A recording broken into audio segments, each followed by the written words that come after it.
দর্শক, আমি আন্তর্জাতিক বিশ্বের বেশ কিছু গুরুত্বপূর্ণ খবর দিতে চাই, এক কথায় ব্রেকিং কিছু খবর দিতে চাই আপনাদের। প্রথম শিরোনামটি হলো, এবার দখলদারদের একদম কোল ঘেঁষে 40,000 সেনা মোতায়েন করতে যাচ্ছে মিশর। পাশাপাশি চীনের আকাশ প্রতিরক্ষা সিস্টেম মোতায়েন করা হয়েছে সিনাই উপত্যকার কাছাকাছি। করা হচ্ছে মাটির নিচে ভূগর্ভস্থ টানেল। দ্বিতীয় ব্রেকিং খবরটি হলো, এবার নিউ ইয়র্ক টাইমস বলছে দখলদাররা প্রতিরোধ বাহিনীকে পরাজিত করতে পারবে না, তারা অপরাজেয়। বুঝতে পারছেন প্রতিরোধ বাহিনী কারা? তৃতীয় ব্রেকিং খবর, সৌদি ইরান তলে তলে বিশেষ কোনো পরিকল্পনা নিয়ে ইসরায়েলকে সহায়তা করতে যাচ্ছে, এই বিষয়ে টেনশনে আছে নেতানিয়াহু। পাশাপাশি চীন পাকিস্তান নতুন পরিকল্পনায় আরব বিশ্বকে নতুন পথে নতুন মতে টেনে আনতে চাইছে। অন্যদিকে এরদোয়ানের তুরস্ক সর্বোচ্চ সতর্ক অবস্থায় আছে দখলদার দেশকে নিয়ে। চলুন প্রিয় দর্শক, খবরগুলো একটা একটা করে দেবার চেষ্টা করছি। আপনারা এখন শুনতে এবং দেখতে পাচ্ছেন ক্লিয়ার, তাই তো? কোনো প্রবলেম তো নেই না? প্রথমেই আমি মিশরের খবরটি দিয়ে শুরু করতে চাই। আপনারা জানেন যে দখলদার দেশটির প্রতিবেশী একটি দেশ মিশর, মাঝখানে গাজার এবং সেখানে রয়েছে একটি রাফা করিডোর বলবো না, সীমান্ত বলবো। দখলদাররা যখন গাজার উপর হামলা চালায় তখন নিরীহ মানুষগুলো এই রাফার দিকে ছুটে আসে। যখন মিশরের প্রেসিডেন্ট নির্বাচিত হয়েছিলেন মোহাম্মদ মুরসি, তখন এই রাফা সীমান্তটি খুলে দিয়েছিলেন এবং সেই সময়টিতে গাজার প্রতিরোধ বাহিনী কিছু অস্ত্র ঢোকাতে পেরেছে, কিছু রসদ ঢোকাতে পেরেছে এবং মিশরের একটা সহযোগিতা পেয়েছিল এই গাজার প্রতিরোধ বাহিনী। কিন্তু আমেরিকা, আরব এবং ইসরায়েল সম্মিলিতভাবে মোহাম্মদ মুরসির পতন ঘটিয়ে স্বৈরশাসক আবদেল ফাত্তাহ আল সিসিকে ক্ষমতায় বসায় এবং ইসরায়েল আমেরিকার হাতের পুতুল এই আবদেল ফাত্তাহ আল সিসি বিগত প্রায় এক যুগের কাছাকাছি তিনি ক্ষমতায় বসে থাকলেও তিনি প্রকৃত অর্থে গাজার জন্য কোনো ভূমিকা রাখেননি। এমনকি তুরস্কের মতো দেশ বারবার সহযোগিতা চেয়েছিল মিশরের, যে তুমি তোমার ভূমিটা আমাকে ব্যবহারের অনুমতি দাও, আমি একটু দখলদারকে শিক্ষা দিয়ে আসি। সেই অনুমতি না জর্দান দিয়েছে না মিশর দিয়েছে। সাম্প্রতিক সময় যে বিষয়গুলো তৈরি হয়েছে, যে কাতারে যখন দখলদাররা আক্রমণ করলো, কাতার কারা? আমেরিকার অন্যতম মিত্র। এই আরব রাষ্ট্রগুলো ট্রিলিয়ন ডলার দেয় আমেরিকাকে তাদের নিরাপত্তার জন্য এবং রাজতন্ত্র টিকিয়ে রাখার জন্য। কিন্তু যখন দখলদার দেশটি কাতারে আক্রমণ করলো, অনেকটা নীরব চুপ থেকেছে ডোনাল্ড ট্রাম্প এবং মার্কিন গণমাধ্যমগুলো বলছে আক্রমণের দিন মার্কিন টাইম, আমেরিকার টাইম 8টাতে কথা হয়েছে ডোনাল্ড ট্রাম্পের সাথে নেতানিয়াহু এবং 8টা 56 মিনিটে কাতারে আক্রমণ হয়েছে। অর্থাৎ ডোনাল্ড ট্রাম্প কোনো গ্রিন সিগন্যাল দিয়েছে এমনটি অভিযোগ করা হচ্ছে। তো এই পরিস্থিতির আলোকে কাতার, আরব আমিরাত, সৌদি বা বাকি আরব রাষ্ট্রগুলো বুঝতে পেরেছে যে আসলে ওদেরকে আমরা যত টাকা দিয়ে রাখি না কেন, ওরা আমাদের নিরাপত্তায় কাজ করবে না, ওরা শুধু আমাদের জুজুর ভয় দেখিয়ে টাকা হাতিয়ে নিচ্ছে। ওরা আমাদের ইরানের ভয় দেখিয়ে বা তুরস্কের ভয় দেখিয়ে আমাদের দেশে একটা ঘাঁটি গড়ে আমাদের পেট্রোডলার চুরি করছে। তো এর পরপরই এরদোয়ান মিশরের সাথে বেশ কিছু ডাইনামিক খেলা খেলে এবং মিশরকে বোঝায় যে তোমার ক্ষমতাকে আমরা কেড়ে নিব না বা এখানে আমরা রেজিম চেঞ্জ ঘটাবো না, তুমি আমাকে সাহায্য করো।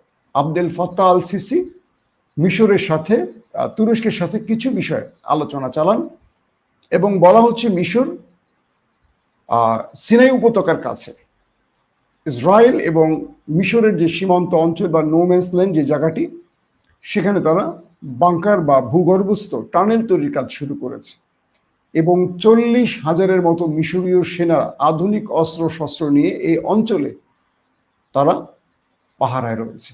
পাশাপাশি চীনের থেকে কেনা সাম্প্রতিক আকাশ প্রতিরক্ষা সিস্টেম যানগুলো পৌঁছে গেছে এখন সেই অঞ্চলে। বলা হচ্ছে যে গাজাকে রক্ষায় হয়তোবা মিশর এগিয়ে আসতে পারে। আবার কেউ বলছেন যে দখলদারদের আক্রমণ এলে মিশর তাৎক্ষণিক যেন প্রতিরোধ করতে পারে, সেই জন্য এই প্রস্তুতি। এর মধ্যে দখলদার দেশটির পক্ষ থেকে মিশরকে আলোচনার প্রস্তাব দিলে মিশর এই আলোচনায় রাজি হয়নি। তারপর নেতানিয়াহু আমেরিকার শরণাপন্ন হয়েছেন। এখন দেখতে চাই যে মিশরের মতো পৃথিবীর সবচেয়ে বড় সামরিক বাহিনী কিন্তু মিশরের, মুসলমানদের মধ্যে আর কি, মুসলিম দেশের মধ্যে, কিন্তু এগুলোকে অকার্যকর করে রেখে দিয়েছে। এরা কোনো ভূমিকাই নেই, এদেরকে মশা মারতে রাখা হয়েছে আর কি, এত বড় বিশাল সামরিক বাহিনী। অন্যদিকে মিশর স্বৈরশাসক আব্দুল ফাত্তাহ আল সিসির কারণে একটা ভয়ঙ্কর অর্থনৈতিক কি বলবো দুরবস্থার মধ্যে আছে। দর্শক, আবু সুফিয়ান তিনি লিখছেন, আমি কি জামাতের এজেন্ট? আপনি কি ভারতের এজেন্ট? আমার মনে হয় আবু সুফিয়ান আপনি ভারত চলে যান, বাংলাদেশে থাকার দরকার নেই, নরেন্দ্র মোদীর কাছে চলে যান, ভিসা লাগলে ব্যবস্থা করে দেব। আসেন, 2 নম্বর বিষয়টি হলো তুরস্ক। তুরস্ক আজকেও ইসরায়েলের হুমকির ব্যাপারে মুখ খুলেছে। তারা বলেছে যদি একই ভুল দখলদাররা আবারও করে, মানে কাতারে যে ভুল করেছে, তাহলে তাদেরকে এমন পরিণতি ভোগ করতে হবে যে তারা আক্রমণের পর নিজেরা নিজেদের আর খুঁজে পাবে না। এর আগের দিন বলেছে মানচিত্রে, পৃথিবীর মানচিত্র থেকে ওই দেশটিকে মুছে ফেলবে তুরস্ক।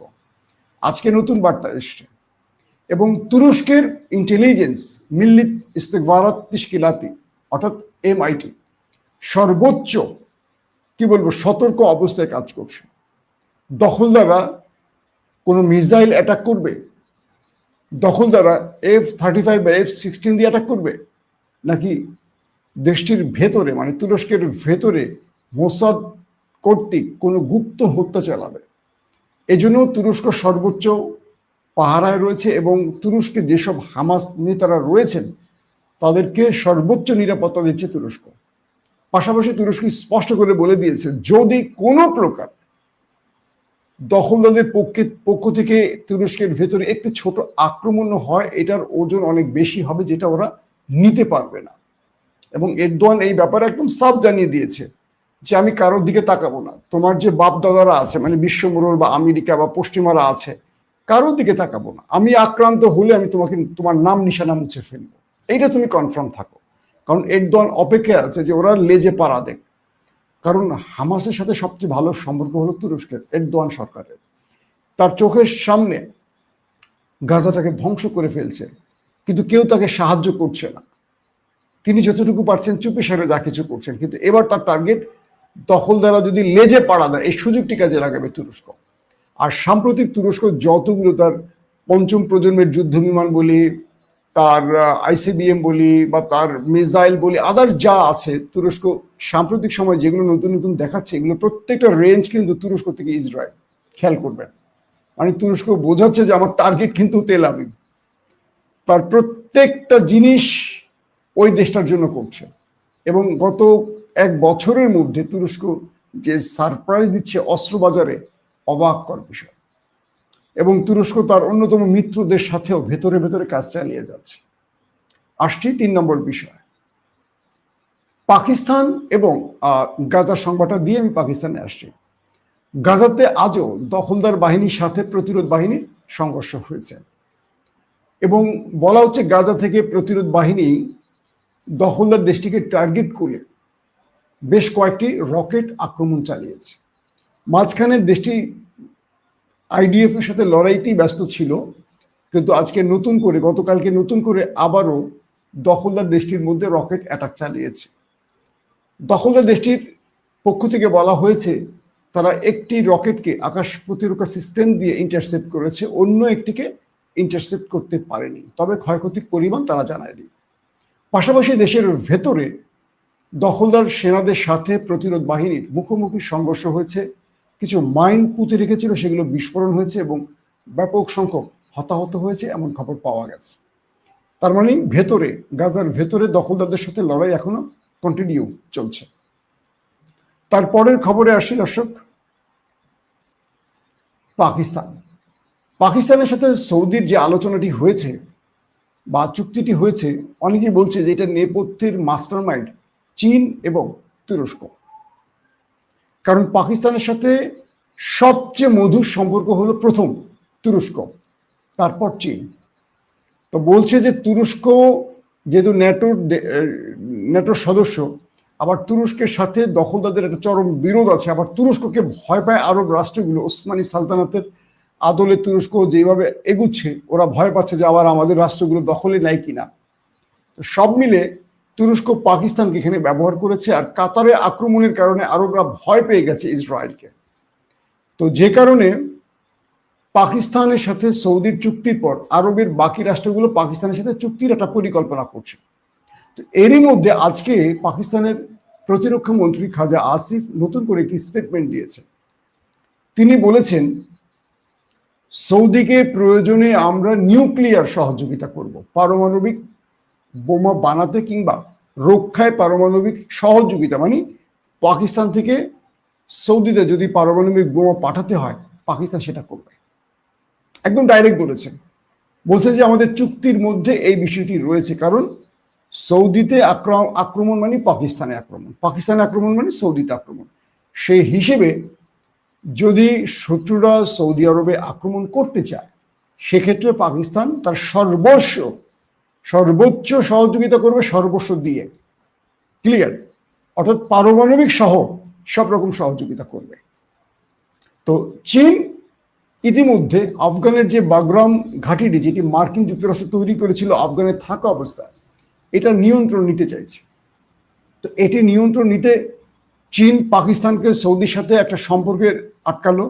পাশাপাশি চীন চাইছে এই শক্তিতে, মানে এই জোটে ইরান থাকুক। কারণ পাকিস্তানের সাথে মোহাম্মদ বিন সালমানের বৈঠকের একদিন আগে ইরানের যিনি সর্বোচ্চ নেতা, তার স্পেশাল অ্যাডভাইজার এবং ইরানের সর্বোচ্চ নিরাপত্তা প্রধান, তিনি কিন্তু সৌদি আরবে সফর করেছেন। সৌদি আরবের প্রতিরক্ষা মন্ত্রী এবং প্রধানমন্ত্রী ক্রাউন প্রিন্স মোহাম্মদ বিন সালমানের সাথে তিনি বৈঠক করেছেন। তার একদিন পরে কিন্তু পাকিস্তানের সাথে চুক্তির বিষয়টি খোলাসা করেছেন। তো বলা হচ্ছে যে এই চুক্তির মধ্যে নেপথ্যে চীন, তুরস্ক, পাকিস্তান থাকতে পারে। কিছু মাধ্যম বলছে আর কি, আরাবিয়ান আউটলেটগুলো বলছে বা মধ্যপ্রাচ্য বিষয়ক বিশ্লেষকরা বলছে। এখন পর্যন্ত সৌদি আরব ইরানের বিষয়টিকে প্রকাশ্যে আনেনি, যেহেতু ইরানের সাথে আরো মার্কিন যুক্তরাষ্ট্রের একটা লম্বা বিরোধ আছে, বা তাদের মধ্যে বিরোধটা একটু বেশি স্ট্রং। তো সৌদি আরবের সাথে ইরানের নাকি এরকম কথা হয়েছে, কনফার্ম না তথ্যগুলো, কিছু মাধ্যম থেকে পেয়েছি, যে ইরান সৌদিকে আশ্বস্ত করেছে যে আমাদেরকে ভয় পাওয়ার কিছু নেই, তোমরা একই ভাই, আমরা তোমাদের রক্ষায় এগিয়ে আসব, তোমরা যদি আমাদের পাশে থাকো। এবং আমাদের সৌদি আরব নিয়ে কোনো অন্য পরিকল্পনা নেই। প্রয়োজনে ইরান সৌদি আরবের সঙ্গে মিলে পারমাণবিক প্রযুক্তির কাজ চালাবে। তোমরা তোমাদের শত্রুদেরকে বিশ্বাস না করে আমাদের বিশ্বাস করো। তোমাদের কাছ থেকে তোমাদের পেট্রো ডলার নিয়ে যাচ্ছে, ট্রিলিয়ন ট্রিলিয়ন ইউএস ডলার নিয়ে যাচ্ছে, কিন্তু দেখো কাতারকে মেরে বসছে। এবং আগামী দিন ওই দখলদার নেতানিয়াহু তোমার দেশে যখন অ্যাটাক করবে, তুমিও কাতারের মতো চেয়ে চেয়ে দেখবা। আসো, আমরা আমাদের পূর্বের সকল সমস্যা দূর করে আমরা বন্ধুত্বে ফিরে আসি। মোহাম্মদ বিন সালমান ইরানের এই বক্তব্যে গ্রান্টার হিসেবে চেয়েছে দুটো রাষ্ট্রকে, পাকিস্তানকে এবং চীনকে। পাকিস্তান এবং চীন গ্রিন সিগন্যাল দিয়েছে মোহাম্মদ বিন সালমানকে যে ইরানকে বিশ্বাস করো। কারণ এই মুহূর্তে ইরানের বন্ধু রাশিয়া না, ইরানের বন্ধু চীন হয়ে গেছে। কারণ ইরান দখলদার লড়াইয়ের সময় আমরা যে বিষয়গুলো দেখেছি, চীন তাদেরকে সাহায্য করছে, রাশিয়া কোনো সাহায্য করেনি। রাশিয়া শুধু আওয়াজ দিয়েছে। ভ্লাদিমির পুতিন বিশ্বাসঘাতকতা করেছে ইরানের সাথে এই লড়াইয়ের সময়। তো সেই হিসেবে সৌদি আরব প্রকাশ্যে যে চুক্তিটি করছে পাকিস্তানের সাথে, এখানে আরবের বাকি দেশগুলো আসবে। এখানে চীন নেপথ্যে পাকিস্তানকে অনেক রকম সহযোগিতা করবে। কারণ চীনের কাছে এখন যে আধুনিক অস্ত্র আছে, আমেরিকার কি বলবো ইন্টেলিজেন্সও জানে না যে কি ধরনের অস্ত্র তৈরি করেছে। এবার সামরিক যে কুচকাওয়াজ, সেখানে এমন এমন আকাশ প্রতিরক্ষা সিস্টেম দেখিয়েছে চীন, যেটা আমেরিকার মাথা নষ্ট হয়ে গেছে। লেজার সিস্টেম, অর্থাৎ লেজার দিয়ে তারা যুদ্ধ বিমান বা মিসাইল ধ্বংস করবে, কোনো মিসাইল ছুটতে হবে না খরচ করে। তো আমেরিকা ইরানকে নিয়ে টেনশনে আছে, যে কারণে আফগানিস্তানের বাগরাম ঘাঁটিটি চেয়েছে। তো কালকে আমি আপনাদের বলেছিলাম যে বাগরাম ঘাঁটি চেয়েছিল আমেরিকা। তো আজকের আফগান তালেবানদের দুজন স্টেটমেন্ট দিয়েছেন। একজন চিফ অফ স্টাফ, তিনি কি নামটা ভুলে গেলাম, তিনি যে স্টেটমেন্ট দিয়েছেন তিনি বলছেন যে আমরা বিশ্ব মোড়লদের আফগানের এক তিল পরিমাণ জায়গা দেব না।